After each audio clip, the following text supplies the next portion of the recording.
বাদলের রাত। কয়েকজন রহস্যময় মানুষ খাটিয়ায় করে একটি লাশ নিয়ে নিঃশব্দে হেঁটে চলেছে নদীর পার ধরে। এই মানুষগুলোকে এর আগে কখনো দেখা যায়নি এই অঞ্চলে। কারা এরা? তাদের সামনে একজন মওলানা, কিন্তু মওলানার কোনো ছায়া পড়ছে না নদীর পানিতে।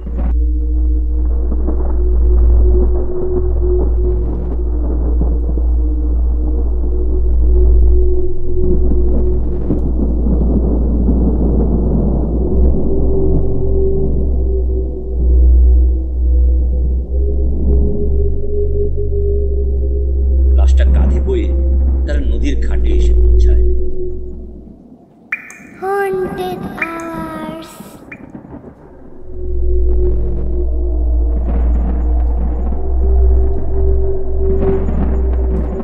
নৌকা যখন মাঝ নদীতে, তখন বড় বড় ফোঁটায় বৃষ্টি পড়তে থাকে, সাথে বিকট শব্দে বজ্রপাত শুরু হয়, কিন্তু কেউ কোনো কথা বলে না। পর ঝড়ের বেগ আরো বাড়তে শুরু করলে একজন বয়স্ক মানুষ মুখ খোলে। মৌলানা সাহেব, আকাশের অবস্থা তো সুবিধার লাগতেছে না। কি বিপদ যে ঘটে বুঝতেছি না তো কিছু। আরে কিছু হইব না, আল্লাহ ভরসা। এরপর সবাই আবার চুপ হয়ে যায়। মেঘের ক্রমাগত গর্জন আর ঝমঝম বৃষ্টির মধ্যে নৌকাটি নিশ্চুপ চলতে থাকে মাঝ নদী ধরে। কিছুক্ষণ পর লাশবাহী নৌকাটি নদীর অন্য পারের ঘাটে পৌঁছায়, কিন্তু ঘাটে পৌঁছাবার পর অন্য বিপত্তি শুরু হয় তাদের সাথে। কি ভাইজানেরা, ঘাটে টোল দিবেন না? বাবা, আমরা লাশ কবর দিতে যাইতেছি, আমগরে ছাইরা দাও। আরে মৌলানা সাহেব, লাশেরটা তো চাই নাই, আপনাগরটা চাইছি। 5 জন 1000 টাকা। 1000 টাকা? টোল তো জনপ্রতি 20 টাকা কইরা। আরে মিয়া, আকাশের কি অবস্থা দেখছেন? কত বিপদ ঘাড়ে নিয়ে আমরা টোল নিতে আইছি, বোঝেন না? কিন্তু 1000 টাকা তো নাই আমগোর কাছে। এইখানে নাই, তোকে বাড়ির তো আছে, বাড়ির গিয়া লয়ায় যা। কি কও এগুলো তোমরা? লাশ নিয়ে আবার বাড়িতে যামু? লাশের টেনশন কইরেন না মৌলানা সাহেব, লাশ এইখানেই থাক, লাশ তো আর দৌড়ায় পালাইবো না।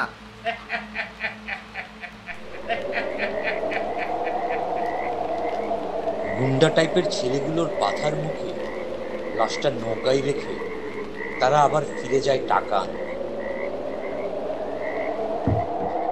তবে লাশের সাথে মৌলানাও থেকে যান নৌকায়।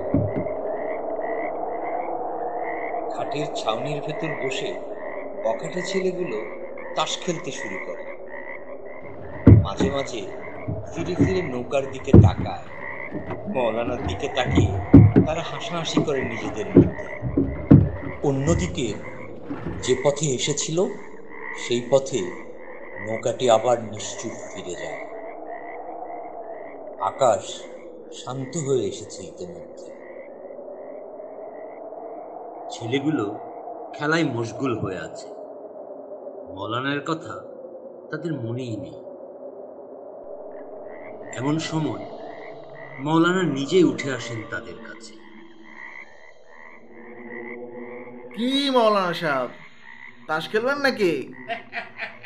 বাবারা, আমি নামাজ পড়তে যাইতেছি, নৌকাটা একটু দেখো তোমরা। আরে আপনি কোনো চিন্তা করেন না, নিশ্চিন্তে নামাজ পড়ে আসেন। লাশ আর কই যাইব, লাশ লাশের জায়গাতেই থাকবো। তারপরেও একটু দেখো, কখন তো যায় না। অসুবিধা নাই, দেখুন নে। আপনি একটু খাস দিলে আমগুলোকে দোয়া করেন, দেশের লাইগা কত কষ্ট করতেছি দেখতেছেন তো। বলেই তারা হায়নার মতো কুৎসিত ভঙ্গিতে হাসতে শুরু করে।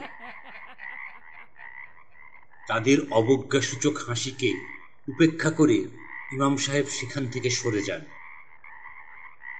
ইমাম সাহেব মনে করছিল মরা মানুষের কথা কইয়া পার পাইয়া যাইব।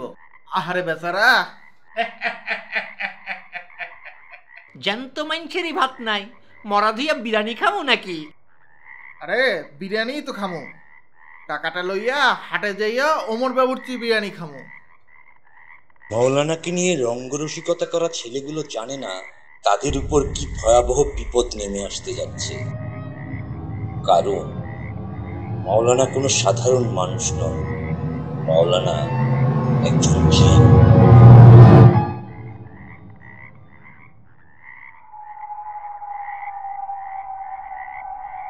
কিরে, নামাজ তো কত আগেই শেষ হয়ে গেছে, মৌলানার তো আউনের নামগন্ধও নাই। হ, বাকিরাও তো আইতাছে না টাকা লইয়া। এত অধৈর্য আর তো কিছু নাই, আইব নিশ্চয়ই। লাশ ফালাইয়া তো আর যাইব না। চল নৌকায় গিয়া বই। নৌকায়? লাশের লগে? কেন, কি হইছে? ভয় পাইতেছিস বুঝি? ভয়? কিসের ভয়? আমি একাই কতজনের লাশ বানাইছি। তাইলে চল, গরম লাগতেছে এইখানে, ওইখানে নদীর বাতাস আছে। বখাটে ছেলেগুলো ছাউনি দেয়া মাচা থেকে উঠে নৌকায় এসে বসে। তাদের কোনো ধারণাই নেই তাদের সাথে কি ঘটতে যাচ্ছে সেখানে। হঠাৎ লাশটার হাত বেরোয় আসে। ছেলেগুলো খেয়ালই করে না তা। একটু পর কাফনের কাপড় ধীরে ধীরে লাল হতে থাকে। ছেলেগুলো জুয়া খেলায় মেতে আছে তখন। তারা জানেই না তাদের নৌকা কখন যেন আপনা আপনি বাঁধন খুলে নদীর বুকে ভেসে চলেছে। ভাসতে ভাসতে নৌকাটা প্রায় মাঝ নদীতে এসে পড়ে। তখনও কোনো খবর নেই ছেলেগুলো। এমন সময় লাশের মাথা থেকে কাফনের কাপড়টা সরে যায় হুট করে।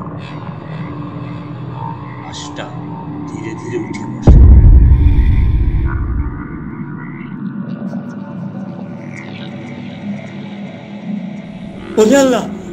লাশ লাশ লাশ! আমাদের চিৎকার শুনে বাকি দুজন লাশের দিকে ঘুরে তাকায় সাথে সাথে। তারা দেখে লাশটা আগের মতোই শুয়ে আছে। লাশ?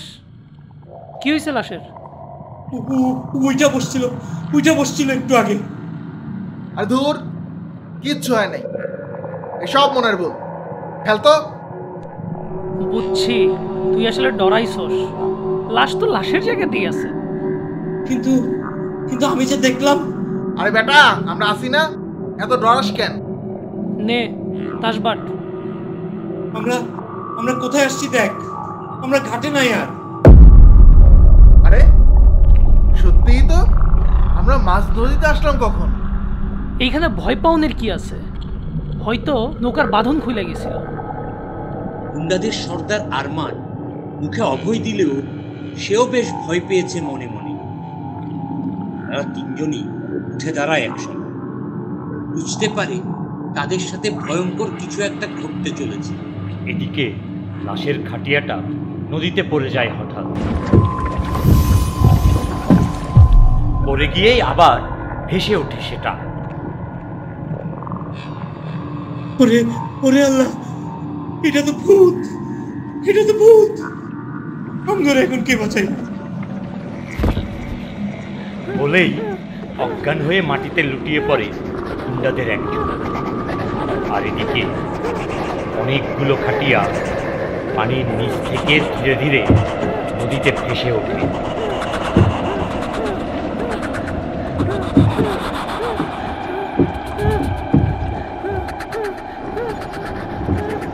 ভয়ে নৌকার দাঁড় বাইতে শুরু করে তারা, কিন্তু তারা খেয়াল করে নৌকাটা একটুও এগুচ্ছে না।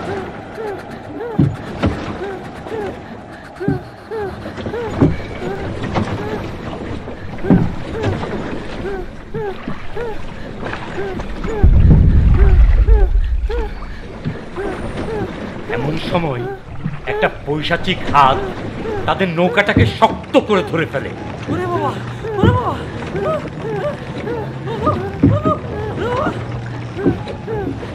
হাতটা ধীরে ধীরে পুরো নৌকাটাকে জলের নিচে টেনে নামিয়ে নিয়ে যায়। পানির নিচে দম বন্ধ হয়ে হাঁসফাঁস করতে থাকে গুন্ডাগুলা সবাই।